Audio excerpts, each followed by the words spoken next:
Ты посуду моешь, не пойму. Братан.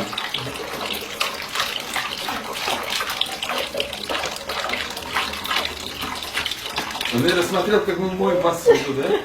Попила. И стал помогать.